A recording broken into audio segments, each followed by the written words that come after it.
Hello friends, welcome back to my channel. कैसे हैं आप सब? होप आप सब अच्छे होंगे।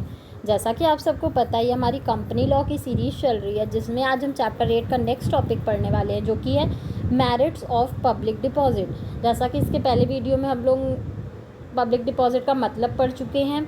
आज हम इसमें देखेंगे कि पब्लिक डिपॉजिट जो होता है, मतलब ऐसी कंपनी जो पब्लिक से पैसे रेस करती है, उसके क्या क्या बेनिफिट्स होते हैं। तो पहला तो इसका बेनिफिट ये है कि ये बहुत ही सिंपल प्रोसीजर होता है।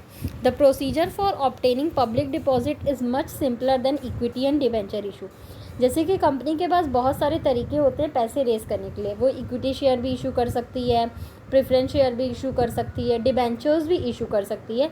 बट जो सबसे, अगर आप बोलेंगे कि सिंपल तरीका कौन सा होता है, तो वो होता है कंपनी के लिए पैसे रेस करने के लिए public deposit. Okay, for obtaining public deposit, company do not take permission from the control of capital and there is no need to get listed in any stock exchange market। अगर किसी भी company को किसी भी public deposit से पैसे race करने हैं, तो उसको कोई भी ज़रूरत नहीं होती है कि वो किसी भी तरीके के स्टॉक एक्सचेंज मार्केट में क्या करे, रजिस्ट्रेशन कराए। ओके, तो उसको कोई भी स्टॉक एक्सचेंज मार्केट में रजिस्ट्रेशन कराना ज़रूरी नहीं होता, और उसको किसी भी तरीके का जो कैपिटल को कंट्रोल करता है, उससे किसी भी तरीके की परमिशन लेने की भी ज़रूरत नहीं होती है। इसीलिए इसको बोला जाता है कि जो पब्लिक डिपॉजिट होता है वो बहुत ही सिंपल प्रोसीजर होता है। नेक्स्ट है आपका इकोनॉमिकल। इकोनॉमिकल कैसे है, देखिए, obtaining public deposit involves very less cost. Companies don't need to spend to prospects and underwriters commission, या सॉरी अंडर वाटर्स नहीं होगा, अंडर राइटर कमीशन होगा।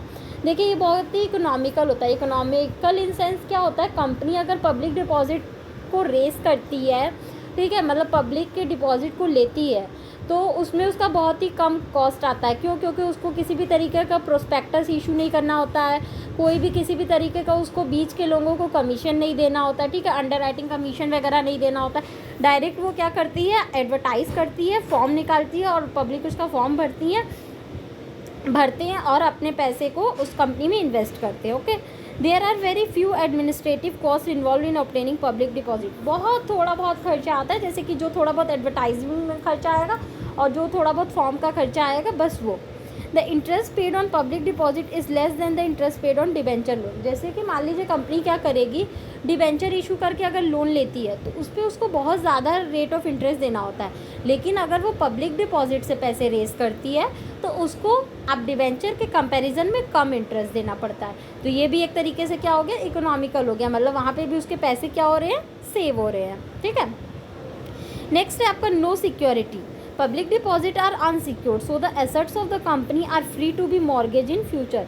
देखिए, पब्लिक डिपॉजिट जो क्या होता है, वो अनसिक्योर होता है, इसलिए कंपनी का जो भी एसेट्स होता है वो फ्री एकदम होता है कि फ्यूचर में कभी भी मॉर्गेज हो सकता है। मतलब अगर कभी भी कंपनी चाहे अपने एसेट्स पे लोन लेने के लिए, तो वो ले सकती है, क्योंकि पब्लिक डिपॉजिट क्या होता है, अनसिक्योर्ड होता है। वो मतलब किसी भी तरीके का जो भी पब्लिक है, वो कंपनी के एसेट्स पे क्लेम नहीं कर सकती हैं। ठीक, reduction in tax liability. Interest paid on public deposit is deducted from the total income of the company, hence it help in bringing down the tax liability। जैसे देखिए, जो भी पब्लिक डिपॉजिट पे कोई भी कंपनी अगर इंटरेस्ट पे करती है, तो उसका जो भी टोटल इनकम होता है ना उस कंपनी का, उसमें से डिडक्ट कर दिया जाता है। इंटरेस्ट ऑन पब्लिक डिपॉजिट के नाम से करके उस पर डिडक्ट कर दिया जाता है। तो जब आपकी टोटल इनकम ही कम हो जाएगी, तो उस पर जो टैक्स लगेगा वो भी कम हो जाएगा। तो इस तरीके से आपका टैक्स भी क्या हो जाता है, कम हो जाता है, आपको कम पे करना पड़ता है टैक्स। नेक्स्ट है आपका flexibility. Public deposit can be repaid when they are not required. Therefore, public deposit introduce flexibility in the financial structure of the company. देखिए, कंपनी क्या कर सकती है, कभी भी पब्लिक डिपॉजिट का पैसा उनको वापस कर सकती है, जब कभी ज़रूरत ना हो तब भी। ठीक है, जब कंपनी को ऐसा लगेगा कि अब उनको पब्लिक डिपॉजिट के पैसों की ज़रूरत नहीं है, उनको उनका पैसा रिटर्न कर देना चाहिए, तो कंपनी क्या करती है, उनको पब्लिक को उनका पैसा वापस कर देती है। और ये क्या करता है, कंपनी को मदद करता है किस कंडीशन में, उस कंडीशन में मान लीजिए कंपनी की क्या है, फाइनेंशियल स्ट्रक्चर बहुत ज़्यादा अच्छी चल रही है, कंपनी बहुत ज़्यादा पैसे अर्न कर रही है, और उस कंडीशन में अगर कंपनी को लगेगा कि नहीं, अब पब्लिक को उनका पैसा वापस कर देना चाहिए, तो उस टाइम में वो पब्लिक का पैसा वापस कर देती है। ओके, नेक्स्ट है आपका लास्ट है no dilution on of control. Public deposits have no voting right, they can not influence Public depositors have no voting rights. They cannot influence the decision of the company. There is no dilution of shareholders control. देखिए, जो भी public होती है उसको company पे किसी भी तरीके का वोटिंग राइट का हक नहीं होता है.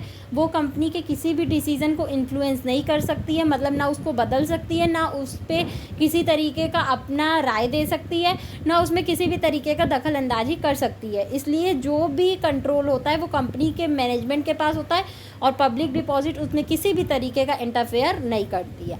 तो बेसिकली ये हमारे पब्लिक डिपॉजिट के कुछ मेरिट्स थे. होप आपको ये टॉपिक समझ में आया होगा. फिर भी किसी को कहीं कोई भी प्रॉब्लम हो तो आप मुझे कमेंट सेक्शन में कमेंट करके पूछ सकते हैं. Thank you so much.